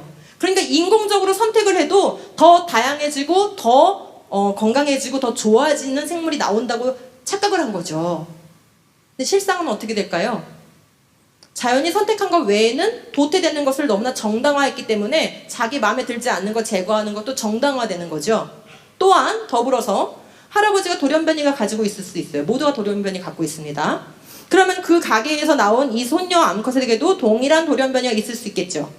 그럼 가게에 근친 결혼을 시켰기 때문에 근친 교배를 했기 때문에 어떻게 됩니까? 이 두 돌연변이가 만나게 될 확률이 굉장히 높아요. 자, 그래서 실제로 달마시아는 한 12% 정도가 청각 장애를 가지고 태어납니다. 소리가 안 들려요. 불독 같은 경우에는 호흡곤란증을 가지고 태어납니다. 유전병이에요. 그래서 개를 키우면 왜 이렇게 많은 접종을 맞춰야 되냐면은 얘네들이 이렇게 가계 혈통을 통해서 근친 교배를 해왔기 때문에 건강 상태가 좋지 않은 겁니다. 그래서 면역력이 약화되고 질병은 더 잘 걸리고 수명은 더 짧아지는 게 인공선택의 결과예요. 자연선택은 직접적으로 이렇게 적극적으로 교배한 게 아니기 때문에 좀 더 시간이 오래 걸릴 뿐이지만 결과는 똑같습니다. 선택을 해서 교배를 하면 유전자 풀이 더 좁아지기 때문에 다양성은 감소할 수밖에 없고 오히려 그 생물체는 더 약해질 수밖에 없는 거예요. 더 좋아지는 게 아닙니다. 확실하죠? 그죠? 예. 선택을 통해서 인공선택이든 자연선택이든 선택을 통해서 생명체가 없었던 유전자를 갖게 되는 것도 아니고 더 다양해지는 것도 아닙니다. 자, 그런데 이 당시에 이걸 자연스럽게 받아들이면서 흥행하게 됐고 많은 사람들이 이런 유행을 따르게 됐습니다. 자, 이렇게 이제 자연 선택을 이 자연의 법칙으로 받아들이면서 이제 인간에게도 이걸 적용시키기 시작했어요. 다윈은 실제로 이렇게 생각했습니다. 약자들이 번식하는 건 위험해. 그럼 어떻게 하겠다는 거예요? 약자는 도태시켜야 되고 자기가 봤을 때 강하고 좋은 유전자를 가진 인간들은 번성시켜야 된다는 거죠. 그래서 백인들은 미개한 터키인을 멸망시키는 게 당연하다라고 보는 거예요. 근데 이것을 받아들여가지고 이걸 발전시킨 사람이 있습니다. 누구냐면 바로 그의 사촌 동생인 프란시스 골튼이에요. 이 골튼이라는 사람은 천재적인 과학자여서 굉장히 여러 분야에 업적을 세웠습니다. 그러니까 머리가 똑똑하면 좋은 일 하는 게 아닙니다, 여러분. 머리가 똑똑한데 성경적 세계관이 안 들어있으면 세상에 정말 가장 위험한 일을 할 수도 있는 겁니다. 우리 자녀들을 어떻게 키워야 되는지를 정말 고민을 우리가 많이 해야 돼요. 교회 밖에는 제대로 된 걸 가르칠 수가 없어요. 자, 이 프란시스 골튼이 이렇게 천재적인 과학자가 뭘 만들어냈냐면 우생학이라는 걸 만들어냅니다. 형님 말씀에 완전히 공감합니다. 맞아요. 인류가 발전하려면 바람직하지 않은 건 제거해야 합니다. 이렇게 생각하고 우생학이라는 학문을 만들어내요. 그래서 이 우생학을 이 유럽에서 각광을 받기 시작하고 이 우생학에 따라서 백인 위주로 인종을 개량해야 된다는 주장을 받아들이게 됩니다. 그리고 노예제도는 당연히 어떻게 될까요? 옹호가 되겠죠. 걔네들은 원래 그렇게 도태되어야 마땅한 민족이라고 생각하는 거예요. 그리고 뭐가 또 옹호됐을까요? 유전병과 장애인, 이렇게 뭔가 신체 부자유한 것들을 가지고 있는 사람들은 단종을 시켜야 된다. 즉 자녀를 못 낳게 만들어야 된다라고 법을 만들어요. 단종법을. 그래서 사람들한테 동의도 구하지 않고 그냥 강제로 데려다가 불임 수술을 수만 명에게 했습니다. 유럽에서도 했고요. 미국에서도 했습니다. 이게 법으로 통과가 됐었어요. 그 다음에 나치는 이것을 적극적으로 받아들여서 진화론과 우생학을 적극적으로 받아들여서 인종 청소라는 걸 하게 된 거예요. 그리고 지금까지도 영향을 미치고 있는 마지막 요 문제, 요건 아직도 살아있는 문제입니다. 뭐죠? 낙태가 옹호가 됐어요. 바람직하지 않은 건 제거할 수 있다. 내 인생에 도움이 되지 않는 건 제거될 수 있다. 약한 것은 제거될 수 있다. 그 논리가 여기에도 적용이 됐어요. 그래서 여자들에게 마치 낙태를 하는 게 무슨 권리인 것 마냥 이렇게 제시가 됐고, 진화론이 맞고 우생학이 맞다면 바람직하지 않은 거는 제거할 수 있는 것에 대해서 양심의 가책을 안 느끼는 그러한 옹호하는, 낙태를 옹호하는 논리로도 이게 쓰이게 된 겁니다. 자, 그렇게 해서 20세기는 이 이후엔 완전히 피비린내 나는 역사가 시작이 됩니다. 보세요. 해켈이 아까 배 발생도 조작한 그 과학자죠. 과학계에만 있지 않고 정치에 뛰어들었어요. 툴레당이란 당에 들어가서 뭘 했냐? 아니 제거해야 될 사람이 너무 많은 거야. 바람직한 건 남기고 바람직하지 않은 건 제거해야 되는데 바람직하지 않아 보이는 제거해야 될 사람이 너무 많아요. 어떻게 죽이죠? 그래서 빠르게 고통 없이 빠르게 죽이는 독약을 개발했어요. 그게 치클론 B라는 독약이에요. 전쟁이 끝났을 때 실제로 이것이 생산돼서 2억 명을 죽일 수 있는 양이 생산되어 있다는 것을 알게 됐습니다. 아까 말씀드렸죠? 진화론과 우생학을 적극적으로 받아들인 바로 히틀러. 인종 청소를 하기 시작했습니다. 이 사람은 양심의 가책을 느끼지 않았어요. 이 사람이 쓴 나의 투쟁이라는 책이 있는데 이 책을 역사학자 메이서라는 사람이 철저하게 분석을 했어요. 그랬더니 한 가지 답이 나왔어요. 히틀러가 어떻게 그렇게 잔인한 일을 저지를 수 있었냐면 진화론을 사실로 믿었기 때문이다. 이 사람의 사상은 오직 진화론의 사실에 기반한 사상이었어요. 그래서 인류는 나에게 감사해야 된다고 생각했습니다. 왜요? 인류의 발전을 위해서 바람직하지 않은 것들을 자기가 적극적으로 제거해주고 있다고 생각했기 때문이에요. 얼마나 진화론이 들어가니까 위험한 생각이 위험한 행동으로 이어지는지 보시겠죠? 자, 히틀러에 의해서 자행된 인종 청소의 장면들입니다. 전쟁이 끝나지 않았다면 그 다음 대상은 아프리카인과 아시아인이었어요. 사실 우리도 안전하지 않았던 거죠. 그리고 그가 만든 회사들을 통해서 사람을 죽이는 독가스를 생산했고 로린 리스트라는 게 작성됐는데 이게 뭐냐면 제거해야 될 대상 명단이에요. 그래서 인종 오염자라고 불렀고 자기들이 봤을 때 장애를 가졌거나 여러 가지 문제가 있다고 생각하는 사람들을 작성해 놓고 순차적으로 죽이고 있었는데 이미 수백만 명을 당시에 죽였습니다. 진화론은 이렇게 위험한 사상입니다. 자, 그 다음에 이제 공산주의도 한번 살펴보겠습니다. 진화론과 공산주의는 뿌리가 같아요. 이건 제가 한 말이 아니고 마르크스와 동업자인 엥겔스가 한 말이에요. 마르크스가 죽은 장례식에서 엥겔스가 연설을 하는데 진화론은 공산주의와 같은 뿌리에서 나왔다. 진화론은 자연의 법칙을 발견한 거라면 마르크스는 이 사회 경제에 적용할 수 있는 법칙을 발견한 거다. 이렇게 얘기했어요. 그럼 그 법칙이 뭐라는 거죠? 적자 생존. 적합한 자는 살아남기고 적합하지 않은 자는 제거해야 된다라는 그 사상에서부터 나왔다는 거예요. 그럼 이들이 말하는 적합하지 않은 자, 여기서 제거할 대상은 뭐죠? 이들이 생각했을 때는 가진 자가 제거해야 될 대상이었어요. 그래서 가진 자를 혐오하게 만들고 가진 자를 미워하게 만들고 가진 자를 저주하게 만듭니다. 그러한 혐오감을 불러일으켜서 혁명을 해서 적합한 자는 가지지 못한 자, 프롤레타리아예요. 이 프롤레타리아가 이 세상을 정복해야 인류가 진화한다, 발전한다, 유토피아가 된다 라는 사상을 만든 겁니다. 그런데 이 혁명이 성공하지 못했죠. 유럽에선 성공이 안 됐어요. 왜냐면 교회에 이 성경적 세계관을 가진 사람들이 많이 그래도 살고 있었기 때문이에요. 근데 어디에 가서 이것이 성공하냐면은 러시아에 가서 성공합니다. 자, 가진 자를 제거하라는 이 사상을 받아들고 자기의 민족에게 가가지고 공산주의 혁명을 일으킨 사람이 바로 레닌과 스탈린이죠. 근데 안타까운 사실은 레닌과 스탈린 모두 유럽에 공부하러 갔는데 기독교인이었어요.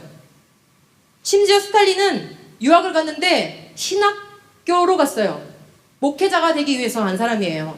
근데 이들이 뭘 만나냐면 유럽에 가서 다인의 진화론과 마르크스의 공산주의 이론을 만나게 됐어요. 이 두 가지를 만나고 나서 하나님을 버리게 됐어요. 진화론과 성경은 같이 갈 수가 없는 겁니다. 그리고 진화론과 같이 갈 수 있는 사상은 공산주의예요. 유물론이죠. 그리고 양심의 가책 없이 수천만 명을 자국민을 학살합니다. 그리고 100년 만에 이 역사가 지금 반복되고 있어요. 지금 보시면 우크라이나인을 1000만 명을 죽였다고 해요. 이게 지금 얘기가 아니고요. 100년 전 얘기예요. 왜 우크라이나인을 죽였을까요? 그것도 1000만 명씩이나. 지금 가진 자를 제거해야 되잖아요. 공산주의 혁명에서는. 당시에 이 러시아, 이 소련은 농업국가였어요. 아직 산업혁명이 안 된 상태였어요. 그러므로 누가 부자냐면은 좋은 땅을 가지고 농작물을 많이 수확하는 사람이 부자였죠. 그래서 부농. 우크라이나가 땅이 좋기 때문에 부농이 많았던 거예요. 그래서 우크라이나인들을 제거하는 게 이 사람들의 표적이 됐습니다. 처음엔 총알로 죽였는데 총알이 아까운 거예요. 그래서 잡아다가 시베리아에다 갖다 버려서 얼려 죽였는데 그것도 이송시키는 게 너무 힘든 거예요. 1000만 명을 죽이려다 보니까. 그래서 마지막에는 어떻게 했냐면은 높은 철조망을 쳐가지고 넘어오지 못하게 만들고 그들이 가지고 있는 곡식을 씨앗까지 다 몰수히 뺏어가지고 굶겨 죽였습니다. 진화론은 이런 겁니다. 인간의 생명의 가치가 없어요. 왜요? 모든 게 다 물질에서 왔으니까. 물질의 변화를 통해서 생겨난 거니까. 그리고 제거해야 될 것과 바람직한 것을 본인들이 정합니다. 제거하면은 이 사회가 발전한다고 생각을 하는 어리석은 그런 사람들이에요. 자, 이렇게 공산주의 혁명이 들어간 곳마다 큰 피해를 본 곳이 있습니다. 어딜까요? 바로 교회입니다. 1억 명 이상이 죽었는데 수만 개의 교회가 문을 닫게 됐습니다. 당연하죠. 유물론 사상과 창조는 같이 갈 수가 없거든요. 절대자 하나님과 이 인본주의 사상은 같이 갈 수가 없거든요. 자, 성경을 잠깐 보도록 하겠습니다. 너는 이웃을 억누르거나 이웃의 것을 빼앗아서는 안 된다. 내가 품꾼을 쓰고 그가 받을 품값을 다음날 아침까지 밤새 내가 가지고 있어서는 안 된다. 듣지 못하는 사람을 저주해서는 안 된다. 눈이 먼 사람 앞에 걸려 넘어지거나 놓아서는 안 된다. 지금 하나님 뭐라고 말씀하시는 겁니까? 약자를 배려해야 된다 라고 말씀하시는 거죠. 알바 고용했으면 그날 품값을 주라는 거예요. 그 사람은 10,000원이 아쉬워서 아르바이트 하고 있기 때문이라는 거죠. 그러니까 약자를 보호하는 게 하나님의 마음이에요. 하나님의 성품이에요. 듣지 못하는 사람 안 들린다고 그 앞에서 막 욕하고 눈먼 사람 앞에서 걔가 못 보니까 장애물 놓고 걸려 넘어지게 하는 거, 인자하신 하나님 앞에서는 있을 수가 없는 일이라는 거예요. 하나님 두려운 줄 알아야 된다 이렇게 말씀하십니다. 약자는 도태되면서 발전을 이룬다라는 게 진화론의 원리인데, 진화의 원리는 하나님의 성품에 위배가 됩니다. 그러니까 진화의 방법으로 하나님이 창조했다라는 주장을 하는 이상한 사람들이 이 시대에 나타나 있는데, 그건 하나님의 성품을 정말로 왜곡하는 그런 거짓된 사상이라는 것을 알아야 됩니다. 너희 이웃집을 탐내지 못한다. 너희 이웃의 아내나 남자나 여종이나 이런 물건들을 탐내지 못한다. 왜요? 하나님은 왜 탐내지 말라고 말씀하시는 걸까요?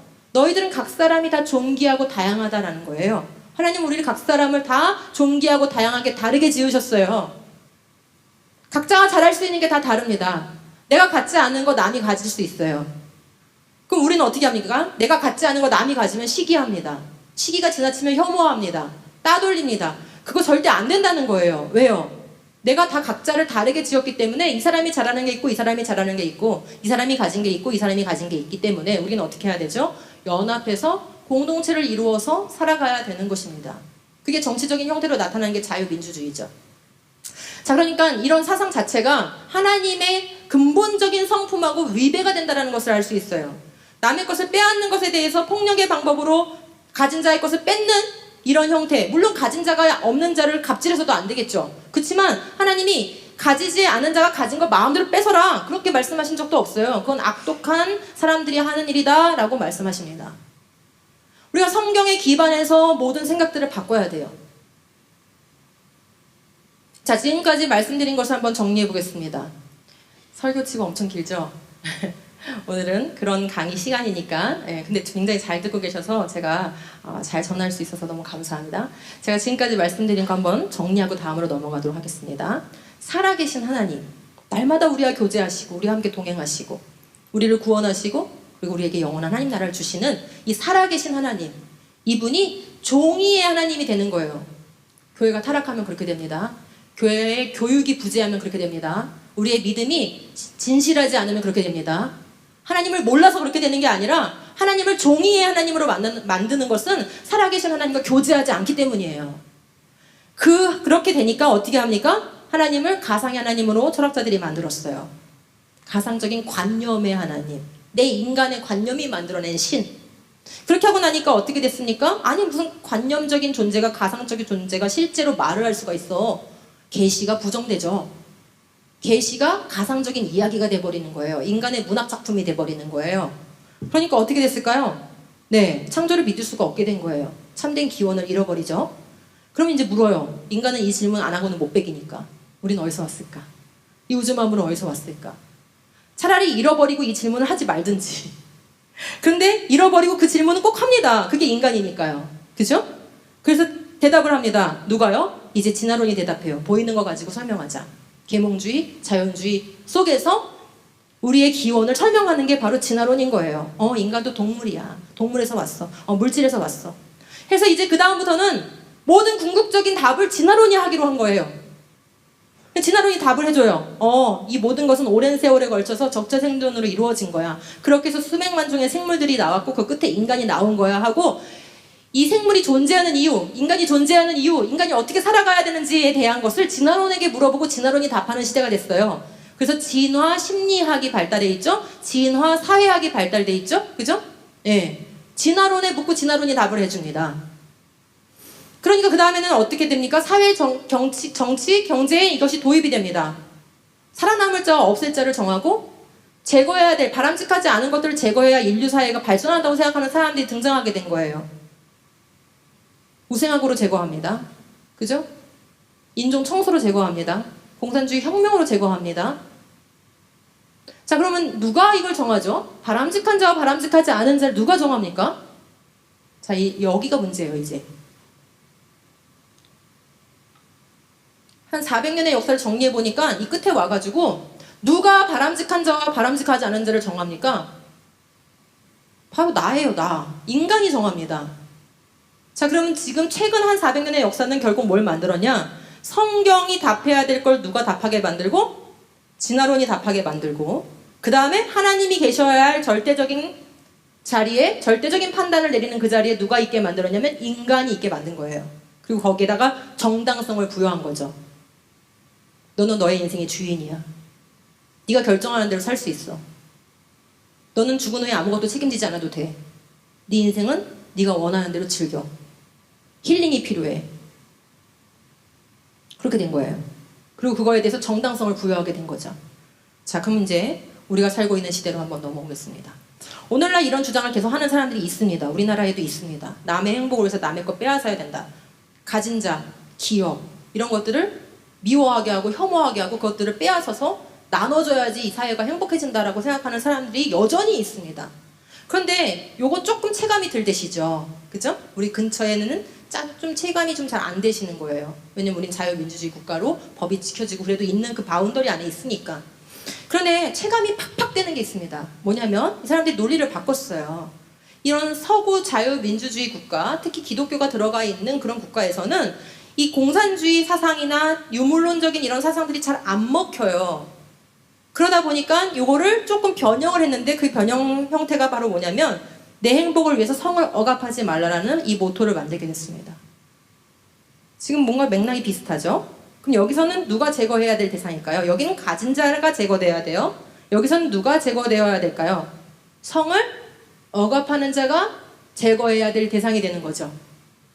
이해가 되시겠어요? 네, 똑같은 논리입니다. 진화론의 똑같은 논리인데 대상만 바꿔가면서 제거할 대상만 바꾸는 거예요. 자, 그러면 지금 성을 억압하는 자들이 나빠 보이게 만들어야 되겠네요? 4가지 논리가 있습니다. 평생 한 남자와 한 여자와 사는 거 너무 지겹지 않아? 어떻게 한 남자하고 한 여자가 평생 살아? 너무 지겹다. 요거를 알려줘요. 계속해서. 뭘 통해서요? 문화 컨텐츠를 통해서, 미디어를 통해서요. 그 다음, 내 맘대로 애인을 사귈래. 내가 남자를 사귀고 싶으면 남자를 사귀고, 내가 여자를 사귀고 싶으면 여자를 사귀는 거고, 내가 10대에 사귀고 싶으면 10대에 사귀는 거고, 내가 어린아이들하고 사귀고 싶으면 어린아이들하고 사귀는 거지. 이렇게 애인을 내 맘대로 사귈래. 아니 뭐 결혼하면 뭐 애인 필요 없나? 결혼해도 애인이 있을 필요가 있어. 이런 논리죠. 그 다음 3번째, 성도 내 맘대로 결정할래. 이렇게 주입을 합니다. 문화 콘텐츠를 통해서. 그 다음에 아기를 낳을지 안 낳을지도 내가 결정할래. 이 4가지로 성혁명의 기반을 만듭니다. 즉, 이 4가지를 반대하는 사람들은 뭘로 보이게 만드는 거예요? 성을 억압하는 존재로 보이게 만드는 거예요. 그럼 이거에 세뇌당하면 어떻게 될까요? 성을 억압하는 존재는 내 자유를 뺏어가는 존재로서 미워해야 되고 혐오해야 되고 제거해야 될 대상으로 보이게 되는 겁니다. 그게 하나의 세계관이 되는 거예요. 지금 이 시대가 우리에게 심어주고 있는 프레임입니다. 그럼 가만히 생각해 보시면 누가 가정과 그 가정을 소중하게 여기고 부부관계를 소중하게 여기고 이건 가르치는 데가 어디 있죠? 가정이라는 건 하나님이 만드신 거룩한 거야. 이렇게 말하는 데가 어디입니까? 교회죠. 그러니까 지금 이 시대는 제거해야 될 대상에 답이 나왔네요. 어디가 제거해야 될 대상이에요? 가정과 교회가 제거해야 될 대상이 된 거예요. 진화론 교육하고 이게 무슨 상관이 있을까 싶지만 근원을 다 이렇게 살펴서 뿌리부터 긁어오면은 다 이게 연결되는 사상이라는 것을 이렇게 알 수 있습니다. 자, 그럼 각각 네 가지를 실례들 좀 보여드려 보겠습니다. 결혼도 내 맘대로, 이혼도 내 맘대로. 어떻게 한 남자, 한 여자하고 살 수 있어? 계속해서 우리가 주입을 당했습니다. 그랬더니 어떻게 됐을까요? 결혼하는 쌍이 계속 줄었죠? 21년도에 통계를 보니까 19만 2,500 쌍이 결혼을 했는데 그 같은 해에 10만 2천 쌍이 이혼을 했대요. 우리나라 통계예요, 여러분. 엄청나죠? 네. 물론 너무나 심각한 이혼을 해야만 하는 사유 가운데 있는 가정들도 있습니다. 그것까지 제가 말씀드리는 게 아니라 대체적인 지금 흐름과 경향을, 사회적인 흐름을 보여드리는 거예요. 자, 왜 이렇게 됐을까요? 당연한 결과입니다. 끊임없이 불륜 아닌 드라마 있습니까? 불륜 없이 얘기하는 영화 있습니까? 끊임없이 수십 년 동안 우리의 머릿속에 이걸 각인시켜 왔잖아요. 아이들이 보는 동화책에도 이제 등장했습니다. 지금 여기 보시면 남자 아빠의 A는 누구예요? 남자죠, 지금. 이게 아이들이 보는 동화책인데 이 동화책의 제목이 뭐냐면 아빠 인권 선언이에요. 이게 전국의 초등학교, 그 다음에 어린이 도서관에 이게 배포됐다가 지금 회수 중인데 아직도 회수가 안 된 곳들이 있기 때문에 우리 아이들이 가는 어린이 도서관, 부모님이 가셔서 반드시 이거 검색해 보셔야 됩니다. 아빠 인권 선언이에요, 제목이. 근데 뭐라고 돼 있냐면 이 그림 바로 옆에 있는 말밥이 원하는 대로 사랑할 수 있어. 이거예요. 기가 막히죠? 애인도 내 맘대로 사귈래. 역시 동화책. 자꾸 마음이 끌린다면 지금 남사스러운 이런 그림들이 동화책 속에 들어 있습니다. 남자 커플, 여자 커플. 그죠? 이건 엄마 인권 선언이란 제목의 동화책입니다. 엄마 인권 선언. 검색 다 해보셔야 돼요. 주변 동네 도서관. 네. 자, 그럼 지금 이런 얘기들이 마치 우스운 얘기 같지만 우습지가 않습니다. 유발 하라리, 이 사람이 세계적인 베스트셀러 작가이고 역사학자이고 히브리 대학 교수입니다. 진화론계 대부예요. 스티븐 호킹 같은 사람 죽었기 때문에 이제는 이 사람이 대신 그 역할을 하는 겁니다. 이 사람이 한국에 왔을 때 조선일보와 인터뷰를 했길래 제가 한번 봐봤어요. 그랬더니 제목이 나는 소년을 좋아했다예요. 그 인터뷰 내용을 보니까 이렇게 돼 있네요. 사람뿐만 아니라 동물에게도 동성애가 있다. 침팬지가 그 한 예다. 영장류의 섹스는 처음에 번식이 목적이었지만 지금은 우정과 친밀감 구축, 긴장 완화를 위해서도 섹스를 한다. 인간의 섹스 역시 마찬가지다. 무슨 얘기죠? 내가 동성애를 하는 건 긴장 완화, 우정, 친밀감 구축을 위해서 하는 거지 범죄가 아니야. 누구도 그렇게 해요? 침팬지도 그렇게 해. 자, 인간이 어떻게 살아야 되는지를 누구한테 묻습니까? 같은 영장류에게 물어보는 이유가 뭐죠? 진화됐으니까. 우리의 근원을 따져가 보는 거예요. 아, 우리의 근원은 침팬지와 같은 영장류지. 그러니까 우리가 어떻게 살아야 되는지는 영장류가 어떻게 사는지를 보면은 답이 나와. 진화생 태학. 그죠? 이런 게 버젓이 오늘날의 엘리트이고 지성이라고 일컬어지는 사람들이 하는 얘기입니다. 그러면서 자기를 믿으래요. 자연선택과 적응과 진화가 있을 뿐이고 나는 과학자니까 내 말 믿으라고 얘기를 하고 있습니다. 우리 젊은 친구들이, 우리 청소년들이 이런 사람들의 이야기 또 얼마나 베스트셀러 많이 냈습니까? 그죠? 사피엔스, 호모데우스 이런 책들. 머리 좀 들어있는 아이들이 이런 거 읽으면서 난 똑똑해 라고 생각하면서 이런 생각에 동조하게 된다면 얼마나 위험천만한 일입니까? 그죠? 자, 애인도 내 맘대로 사귈래. 수십 가지 성이 있다고 가르치자라고 하는 게 바로 차별금지법이죠. 우리나라에도 이미 10여 년 동안, 15년 이상 지금 이렇게 퀴어 축제를 하고 있습니다. 근데 이들은 우리한테 이런 말 하지 말라는 거예요. 성은 타고나는 것이다. 이런 말 하지 말래요. 동성 성행위는 건강에 나쁘다. 에이즈 많이 걸린다. 정신건강에 좋지 않다. 자녀 낳을 수 없다. 동성애 가정을 파괴한다. 성경의 죄라고 가르친다. 이게 다 맞는 말이거든요. 이거 적극적으로 가르쳐야 되는 내용인데 이런 말 하지 말래요. 이런 말 하면 벌금 매기고 처벌하겠다라는 법이 차별금지법이에요. 우리나라 지금 16년째 맡고 있습니다. 그럼 차별금지법 통과되면은 어떻게 될까요? 이런 말 하면은 이제 처벌되고 벌금 매기는 거예요. 즉 나치나 레닌, 스탈린처럼 폭력으로 제거하는 게 아니라 뭘로 제거하는 거예요? 이 시대에는 법으로 제거하는 거예요. 법으로. 바람직한 자와 바람직하지 않은 자를 정해놓고 바람직하지 않는 자를 법으로 제거하겠다라는 거 시도예요.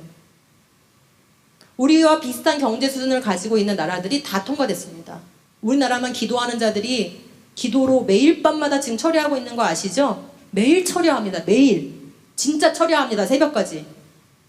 그렇게 기도하고 집회로 모이고 싸우고 하면서 16년째 지금 맡고 있어요. 이거 통과되면 어떻게 될까? 이렇게 되는 거예요. 자, 성도 내 맘대로 결정할래. 딱 봐도 여러분 뭐 같으세요?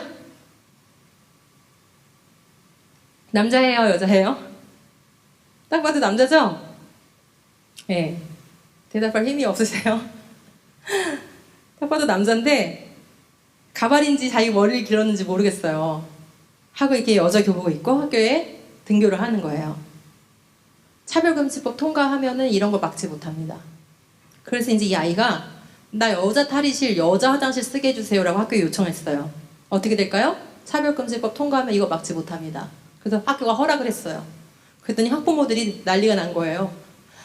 나는 딸이 있는 부모야. 그러면 어떻게 되겠어요? 아니 내 딸하고 제가 화장실을 같이 써? 탈의실을 같이 써? 말도 안 되지 하고 막 학교에 지금 몰려온 거예요. 이런 일이 실제로 일어나고 있습니다. 남자 수영선수일 때는 500등, 200등 했던 사람인데 성전환해가지고 여자 수영선수 대회에 나가서 1등을 다 거머쥡니다. 남자 스포츠 선수였는데 여자로 성전환한 다음에 럭비 선수가 됐어요. 어떻게 됩니까? 상대방 선수 지금 낚아채는 거 보이시죠? 같이 경기하고 싶으세요? 남자 격투기 선수였는데 여자로 성전환하고 성전환했다는 것도 말하지 않고 대회에 나가서 결승전에서 상대방 여자 두개골을 2분 만에 이렇게 깨놨습니다. 정말 이게 행복한 건가요? 성을 억압하지 않으면 그들은 유토피아, 행복한 세상이 된대요. 그걸로 계속해서 감언이설 꼬시고 있어요. 성을 해방해야지 이 사회가 건강해진대요. 이 사회가 자유로워지고 행복해진대요. 정말 이게 행복한 사회 맞습니까? 이 아이는 4살 최연소 성전환자예요. 도대체 어떻게 이런 일이 일어났나 하고 제가 쭉 보니까 부모도 성전환자들이에요. 그리고 이 아이를 성전환 시켜놓고 모델로서 돈을 많이 벌고 있습니다. 여러분 영국에서 차별금지법 통과된 이후에 초등학교에서 가르쳐야 돼요. 너가 성을 네가 선택할 수 있다고. 네가 남자라고 생각하면 남자로 바꾸고 여자라고 생각하면 여자로 바꿀 수 있다는 걸 적극적으로 가르쳐야 됩니다. 해도 되고 안 해도 되는 게 아니라. 차별금지법 통과되면 교육과정이 그렇게 바뀌는 거예요. 그렇게 해가지고 10년 동안 조사를 해봤더니 10년 동안 33배가 늘었습니다. 아동 청소년 성전환자가. 여러분 교육에 힘이 있습니까? 있죠. 교육에 힘이 없으면 왜 교육하려고 하겠습니까? 그럼 반대로 물어볼게요. 교과서에서 왜 진화론 안 뺄까요? 왜 교과서에 이런 내용을 집어넣어서 가르치고 싶을까요? 이 사람들은 교육에 힘이 있으니까. 그럼 우리는 왜 교육하지 않을까요? 왜 창조신앙 교육하지 않을까요? 왜 바른 성 가치관 교육하지 않을까요? 성경적 정치 철학, 성경적 도덕관, 그죠? 성경적 경제관 다 우리가 가르쳐야 될 내용입니다. 안 가르치면 성경적으로 어떻게 생각할 수 있습니까? 교육은 힘이 있습니다. 특히 어릴수록 힘이 있습니다. 그게 중요하지 않다면 그들은 진작 뺐을 겁니다. 포기하지 않을 거예요. 예수님 오실 날까지 포기하지 않을 겁니다. 여러분 진화론이 과학교과서에서 빠질 날 기다리고 계십니까? 예, 여러분 살아계신 동안 그런 일 안 일어납니다. 예, 안 일어납니다. 물론 저도 여기 계신 분들보다 훨씬 많은 노력하고 있습니다. 교과서 다 분석해서 틀린 주장들 다 분석해서 다 문서 파일 만들어서 교육부에 제출하고 공청회 가서 제출하고 이런 노력들을 해왔습니다. 지금까지. 그렇지만 그거는 해야 하는 일이니까 하는 거예요. 그 일도 해야 돼요. 안 하는 것보다 훨씬 낫습니다. 그렇지만 그러는 동안 교과서에서 진화론 빠질 거 기다리는 동안 50년, 100년 기다리는 동안 우리 아이들 다 큽니다. 누가 책임져 줄까요? 그 아이들 생각 속에 무엇이 담길 것인지 누가 책임져 줄 수 있습니까? 성전환 수술이 정신 이상으로 봐야 된다고 존스 홉킨스 병원, 이 병원이 어떤 병원이냐면 성전환 수술을 제일 먼저 시작한 병원입니다. 그런데 쭉 수십 년 동안 해보니까 그건 정신질환으로 봐야 된다라고 그 병원, 존스 홉킨스 병원장이 얘기한 겁니다. 자, 마지막으로 아기를 낳을지 안 낳을지 내가 결정할래. 이렇게 성적으로 말이 자유지문란이죠. 그죠? 성적 자유가 아니라 성적 문란이죠. 이런 걸 주장하다 보니까 사회에 결국 뭐가 문제가 됩니까? 원하지 않은 임신이 문제가 되는 거예요. 그러니까 논리를 또 만드는 거죠. 아기를 낳을지 안 낳을지 내가 결정하는 게 여자의 권리라고. 그래서 그런 일을 했던 사람이 바로 애비 존슨이라는 이 여자분인데 실화예요. 미국 가족계획연맹이라는 단체, 말만 들으면 가족을 살리는 단체 같지만 아닙니다. 피임약 팔고 또 낙태수술 해가지고 돈 벌어먹는 단체입니다. 근데 여기에서 이 애비 존슨이 무슨 역할을 했냐면은 상담사 역할을, 그게 직업이었어요. 여인들이 이렇게 걱정이 돼서 찾아오면은 상담을 해주는 거죠. 여인들이 묻는 질문 중에 가장 많은 질문이 뭐냐면은 낙태수술할 때 아기가 고통을 느끼지 않을까요? 이 질문을 가장 많이 하는 거예요. 그러면 이제 매뉴얼대로, 상담 그 매뉴얼이 있어요. 그 매뉴얼대로 아닙니다. 태아는 고통을 느끼지 못합니다. 그러니까 염려하지 마시고 당신의 인생을 위해서 당신이 원하는 결정을 내리세요. 이런 식으로 상담을 계속 해온 거예요. 수천 명의 여인들에게 상담을 했고 자기의 상담을 듣고 안심하고 낙태수술을 한 여인들이 많았던 거예요. 근데 어느 날 일을 하고 있는데 수술실에서 갑자기 일손이 부족해져서 바깥에 있는 사람을 호출을 했습니다. 그러니까 이 여자는 수술실 처음 들어가 본 거예요. 들어가가지고 도와주고 있는데 초음파 화면이 보이는 거죠. 근데 세상에 가위가 태아를 낙태할 때, 그죠? 잔인하게 이렇게 자르죠. 가위가 아직 닿지도 않았습니다. 가위가 들어가려고 하니까 초음파상에서 그 태아가 움찔움찔하면서 최대한 그 가위에서 먼 곳으로 피하는 장면을 목격하게 됐습니다. 아니, 고통을 느끼지 못한다는 게 매뉴얼이었는데 그 매뉴얼 틀린 거였어요. 알고 보니까 고통을 느끼지 못할 정도가 아니라 예측도 해요. 지금 위험한 상황이라는 걸 예측도 하는 거예요. 완전한 인격체인 거죠, 태아도. 이 장면을 보고 이 여자 그 자리에서 박차고 나갑니다. 그리고 자기가 지금까지 해온 일들이 너무나 감당할 수가 없어서 멘붕에 빠집니다. 그리고 고난의 시간을 거치면서 이 사람이 탈바꿈이 돼서 낙태 수술 반대 운동가로 변신하게 됩니다. 그런데 우리나라는 최근에 낙태법이 폐지가 됐어요. 낙태에도 처벌받지 않는 나라가 됐습니다. 그래서 산부인과 의사회의 그 통계를 보니까 매일 3,000명, 1년에 100만 명으로 추산된다고 합니다. 우리나라는 엄밀히 말해서 저출산 국가가 되는 게 아닙니다. 낳지 않는 거예요. 가진 아이를 낳지 않는 거예요. 임신을 안 해서 저출산 국가가 되는 게 아니라 낳지 않아서 저출산 국가가 되는 것입니다. 이런 시대에 우리가 살고 있습니다. 여러분, 제가 위험한 생각에서부터 지금 여기까지 왔습니다. 죄의 본질이 뭐냐면 바로 이거예요. 하나님이 말씀하신 건 반드시 죽는다 했는데 너는 절대로 죽지 않는다라는 사탄의 말을 듣는 거죠. 결국 뭐냐면 먹을지 안 먹을지 내가 결정한다는 게 죄의 본질이에요. 아기 낳을지 안 낳을지 내가 결정한다. 가정을 지킬지 안 지킬지 내가 결정한다. 애인을 만들지 안 만들지 내가 결정한다. 내 인생 내가 결정한다. 그게 죄의 본질인 겁니다. 하나님이 먹지 말랬으면 안 먹는 게 계시에 의한 삶인 거예요. 근데 이거 버리니까 어때요? 하나님 법던하죠? 참된 기원 잃어버리죠? 우상 숭배하죠? 결국 그 우상이 누가 됩니까? 인간 자신이 우상이 되는 것이 바로 현대 사회인 거예요. 하나님은 처음에 완전한 세상을 주셨습니다. 한 남자와 한 여자도 점진적 변화를 통해서 이루어진 게 아니라 완벽한 한 남자와 완벽한 한 여자로 지으셔서 완전한 가정을 이루게 하시고 완전한 한 몸으로 연합하게 하셨고 그래서 생육하고 번성하는 게 그게 곧 복인 그런 세상을 우리에게 주셨습니다. 여러분 세상에 부족함이 없다고 생각해 보세요. 생육하고 번성하는 그 자체가 복인 거예요. 지금도 아직도 우리는 하나님의 은혜 가운데 살고 있기 때문에 생육하고 번성하는 게 복입니다. 별로 아멘을 안 하시네요. 예. 우리가 이걸 믿고 하나님을 의지해서 가정을 지키고 믿음을 지키고 자녀를 키워야지 조건 따져가면서 가정을 지키고 아이들을 키우는 거 아닙니다. 하나님의 은혜에 전적으로 의존해서 하나님의 계시의 말씀에 의존해서 살아가야 되는 것이죠.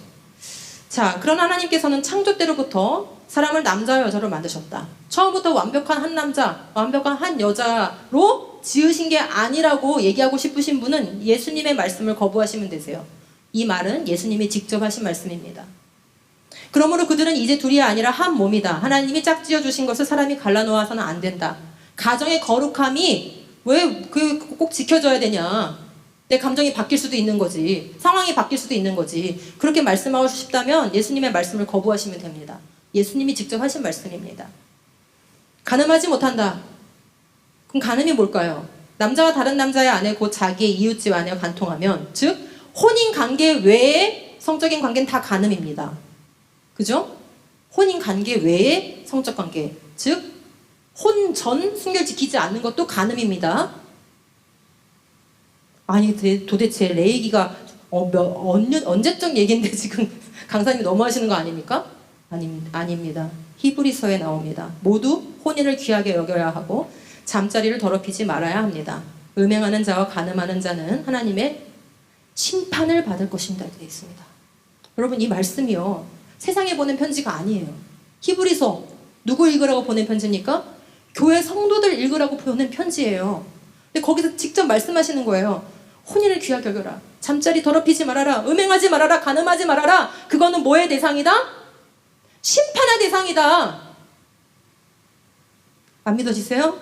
제가 보여드릴게요. 하나님의 아들들이 사람의 딸들의 아름다움을 보고 뭐예요? 하나님의 자녀들이 타락했어요. 성적으로 타락했어요. 마구잡이로 아내를 취해요. 마구잡이로 성적으로 음행해요. 그 시대가 바로 무슨 시대입니까? 노아 시대예요. 그 시대가. 하나님의 자녀들이 성적으로 타락했다. 그러면 여러분 느낌이 오셔야 돼요. 무슨 느낌? 심판의 때가 다가오고 있구나. 그 느낌이 오셔야 되는 거예요. 지금 이런 시대를 우리가 살고 있는데도 가슴이 벌렁거리지 않고 긴장감이 없다면 깨어있지 못한 겁니다. 한 교회가 깨어나야 돼요. 한 가정이 깨어나야 돼요. 우리 아이들 한 명을 깨워야 됩니다. 그 시대가 바로 무법천지가 된 세상이었어요. 하나님 직접 말씀하십니다. 하나님이 노아에게 말씀하셨다. 땅은 사람들 때문에 무법천지가 됐다. 왜요? 계시에서 떠났으니까 하나님의 법을 버리게 됐잖아요. 무법천지가 됐다. 끝날이 왔다. 땅과 함께 사람들을 멸하겠다라고 말씀하시고 진짜로 멸하셨잖아요. 그게 심판이잖아요. 이미 겪었습니다. 우리가 살고 있는 이 시대는 심판이 가까웠어요. 모든 증상이 나타내줍니다. 하나님의 법을 적극적으로 떠나고 있습니다. 여러분, 무법천지가 된 세상에 이런 증상들 하루라도 뉴스에서 안 듣는 적 있으십니까? 매일 나오잖아요. 거기에는 반드시 뭐가 들어옵니까? 세상이 무법천지가 되면요, 은근슬쩍 우상들이 세력을 넓힙니다. 아이들이 보는 뮤직비디오에 왜 이집트의 우상이 등장합니까? 이 호루스의 눈이 이집트의 남신이에요. 왜 등장하는 겁니까? 루시퍼의 날개는 왜 등장하는 겁니까? BTS의 노래에는 왜 루시퍼가 등장하는 겁니까? 우리가 하나님의 법을 적극적으로 떠나면 이렇게 우상이 여러 가지 모양으로 우리의 정신세계, 우리의 마음을 빼앗으러 스물스물 드러냅니다. 음지에 있지 않고 양지로 나오는 거예요. 이게 BTS 부산 마지막 공연이거든요. 제가 자료를 찾으려고 일부러 찾아봤는데 세상에 이게 연합뉴스 사진인데 여기 보이세요? 제가 영상으로도 확인해봤는데 깜짝 놀랐어요. 뭐예요? 바로 이 루시퍼의 반신상을 저렇게 세워놓고 그 공연을 한 거예요. 우리 아이들이 접하고 있는 대중문화 괜찮은 건가요? 언제부터 우리나라 유치원이 할로윈 행사를 안 하면 뒤떨어진 유치원이 됐습니까? 그죠? 결국 이렇게 10여 년 할로윈 행사가 거의 모든 유치원이 다 했잖아요. 그렇게 하더니 결국은 어떻게 됐습니까? 우리 아이들을 엄청나게 죽음으로 몰고 갔어요. 사탄이 하는 일은 결과를 보면 뻔합니다. 결국 우리를 강도질하고 죽이러 오는 겁니다. 그러므로 너희는 내가 지키라고 한 것을 꼭 지켜서 너희보다 앞서 그곳에 살던 사람들이 저지른 역겨운 풍습 가운데 어느 하나라도 따라가는 일이 없도록 하여라. 그런 짓들을 하여 너희가 스스로를 더럽히는 일이 없도록 하여라. 지금 이 레위기 18장 말씀 제가 30절을 읽었는데 1절부터 29절까지 집에 가서 꼭 읽어보시기 바랍니다. 제가 오늘 강의에 말씀드린 모든 내용이 거기 다 들어있습니다. 가나안 땅의 사람들이 역겨운 풍습 가운데 살고 있는데 동성애하고 있다고 말씀하십니다. 수간하고 있다고 말씀하십니다. 근친상간하고 있다고 말씀하십니다. 성적으로 타락했다는 얘기죠. 점쟁이에게 가가지고 인생을 묻고 있다고 말씀하십니다. 유아를 제물로 바치고 있다고 말씀하십니다. 당시에 우상에게 유아를 불태워 바치는 일이나 오늘날 낙태를 하는 일이랑 뭐가 다르니까? 유아 살인 똑같은 거죠, 본질적으로. 그죠? 하나님 말씀하시기를 내가 토할 것 같다, 역겹다라고 말씀하십니다. 따라하지 말라고 말씀하십니다. 누가 철학과 헛된 속임수로 여러분을 노획물로 삼을까 조심하십시오. 그런 것은 사람들의 전통과 세상의 유치한 원리를 따라하는 것이요, 그리스도를 따라하는 것이 아닙니다. 우리의 다음 세대의 생각 속에 거짓된 철학과 거짓된 속임수들이, 거짓된 생각과 거짓된 지식들이 이렇게 자리 잡도록 그냥 그 생각을 나부려 두면은 결국은 그리스도를 따라가지 못하게 만든다라고 경고하고 계십니다. 주님께서는 사람의 죄악이 세상에 가득 차고 마음에 생각하는 모든 계획이 언제나 악한 것뿐임을 보시고서 땅 위에 사람 지으셨음을 후회하시며 마음 아파하셨다. 여러분, 앞의 마음은 누구의 마음이고 뒤의 마음은 누구의 마음입니까? 우리 마음 가운데 앞의 마음은 사람의 마음이죠. 우리 마음 가운데 그릇된 생각, 그릇된 계획, 하나님의 법을 떠난 악한 생각, 악한 계획들이 들어오면 하나님의 마음이 아프시다고 말씀하십니다. 우리 교회잖아요. 그죠? 네. 이 땅의 소망, 여기만이 소망입니다. 하나님의 마음을 알아들일 수 있는 유일한 곳이에요. 하나님의 법으로 돌아가야 됩니다. 하나님의 계시로 돌아가야 됩니다. 철저하게 창조부터 철저하게 가르쳐야 됩니다. 복음에 반응하도록 가르쳐야 됩니다. 살아계신 하나님 만나도록 가르쳐야 됩니다. 하나님의 마음이 세상 보면 아프시더라도 우리 교회 보면 하나님이 기뻐하시도록 우리가 그렇게 변화되어야 합니다. 그 무엇보다도 너는 내 마음을 지켜라 하셨습니다. 그 마음이 바로 생명의 근원이다 라고 말씀하십니다. 자, 우리 한번 같이 정리해 보겠습니다. 마음에 생각하는 모든 계획이 언제나 악한 것뿐임을 보시고서 심판하셨다고 말씀하셨거든요. 그럼 이제 우리는 반대로 하면 되는 거죠. 마음에 생각하는, 우리 생각에다 담아놓는 지식, 감정, 그죠? 예, 계획, 이런 것들이 위험한 생각이 아니라 하나님 말씀에 철저히 기반한 그런 생각들, 그런 지식들이 우리 안에 담겨지도록 해야 되는 겁니다. 자, 세 단계로, 그죠? 살아계신 하나님, 우리가 예배 때마다 감격스럽게 하나님을 만나고 기도와 말씀을 통해서 하나님과, 살아계신 하나님과 교제해야 합니다. 우리 아이들이 하나님 말만 들으면 가슴이 쿵쾅쿵쾅 뛰게 만들어줘야 되는 거예요. 그럴 때 그 쿵쾅쿵쾅 뛰기만 하면 안 됩니다. 감정에 의존하는 믿음은 쉽게 꺼집니다. 하나님의 말씀을 틀림없는 말씀으로 가르쳐야 됩니다. 그러면 어떻게 될까요? 당연히 창조는 사실이야가 되겠죠. 거꾸로, 지금 수백 년의 역사가 이걸 거꾸로 해온 거예요. 우린 다시 거꾸로 뒤집어서 새로운 종교개혁을 일으켜야 되는 거예요. 한국교회가 살면 세계교회가 살 줄로 믿습니다. 우리 교회가 살면 한국교회가 살 줄로 믿습니다. 우리 교회 다음 세대를 제대로 가르치면 한국 전체가 변화될 줄로 믿습니다. 우리 같이 주먹 쥐고 여기 써있는 말씀 마무리로 한번 같이 나도 이렇게 하겠다 이렇게 다짐하면서 한번 외치겠습니다. 준비되셨나요? 준비 시작. 내 뜻대로가 아니라 하나님 뜻대로, 내 맘대로가 아니라 하나님 말씀대로, 나는 언제나 하나님 계획을 신뢰해. 한 번만 더 하겠습니다. 네, 한 번만 집에 가서도 기억나도록. 자, 내 뜻대로 시작. 내 뜻대로가 아니라 하나님 뜻대로, 내 맘대로가 아니라 하나님 말씀대로, 나는 언제나 하나님 계획을 신뢰해. 아멘. 네, 오늘 제가 이 좀 장구한 얘기를 해드렸어요. 그죠? 예. 창조가 당연한 진리임에도 불구하고 그걸 거부할 때 어떤 일들이 벌어지는지 말씀드렸고, 하나님의 계시를 떠난 인류가 어떠한 사상의 역사를 써오는지, 그것이 어떤 지식으로 어떤 문화로 나타나는지를 보여드렸고, 우리는 그 최절정 가운데 있는 인본주의가 꽃을 피우다 못해 그냥 정말 흐드러지게 펴있는 그런 시대 가운데 우리가 지금 살고 있고 우리 자녀들을 키우고 있다는 것을 말씀드렸습니다. 이 강의를 통해서 이 시대를 바라보는 눈이 좀 열리셨으면 좋겠고, 우리 교회가 해야 될 일이 무엇인지를 좀 더 깊이 통감하는 시간이 되셨으면 좋겠고요. 이 문제를 가지고 각자 내 문제인 것처럼, 그죠? 내 문제인 것처럼 끌어안고 기도하는 우리 염원교회 성도님들 되시기를 간절히 바랍니다. 제가 기도하겠습니다. 살아계신 하나님 아버지, 하나님을 사랑하고 예배하기를 기뻐하는 귀한 교회에 와서 하나님 말씀 같이 나눌 수 있게 해주셔서 감사합니다. 제가 이렇게 많은 말을 해야 하는 것 자체가 이 시대가 너무나 많이 오염되었다라는 증거입니다. 우리가 알아야 될 것은 좋은 것만 알면 되는데 나쁜 역사가 너무나 길게 흘러와서 그 역사를 다 훑어 설명하려니 길어졌습니다.